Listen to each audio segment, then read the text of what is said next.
Honeybees. Honeybees by Joyce Milton. Illustrated by Pete Mueller.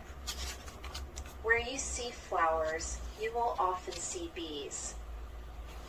In late spring, gardens are filled with honeybees. There are many other kinds of bees besides honeybees. Bees are insects, like flies and ants and butterflies. And like all insects, they have 6 legs. They have a body with 3 parts to it. Most kinds of wild bees live alone. Each female bee lays her eggs in her own nest. But honeybees live in a large group.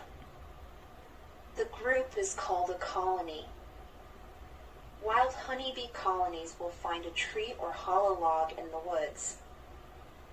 They make a nest there.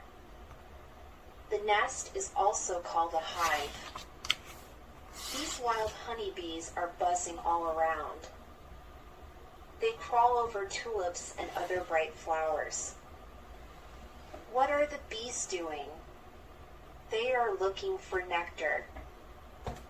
Nectar is a sweet juice in flowers. Bees make honey from nectar. This bee is drinking nectar.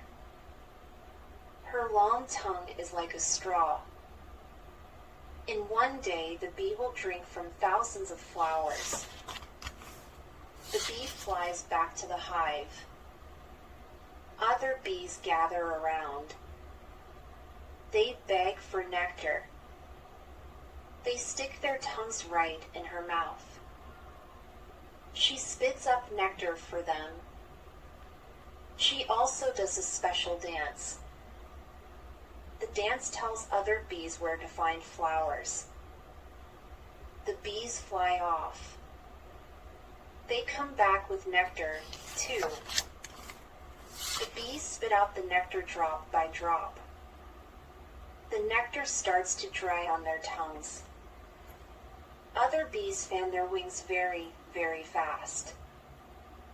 Almost 200 times a second. This also helps dry the nectar. Soon it will be thick and smooth. It will be honey. The honey you buy at the market does not come from wild bees. It comes from bee farms. The bees live in man-made hives. Man-made hives are big boxes. As many as 50,000 bees can live in a single hive. Not all honey tastes the same. Different flowers make different nectar. And nectar gives honey its flavor. Clover honey is the most popular honey in America. Maybe you have heard someone say, "I'm as busy as a bee." Well, hives are very busy places. In every hive, there are thousands of workers, about 100 drones, and 1 queen bee. Worker bees have many jobs. Besides making honey, they also make wax. It comes out of their bodies. The workers use the wax to build the rooms or cells of the hive. Each tiny cell has 6 sides. Some cells are for storing nectar. Besides nectar, the worker bee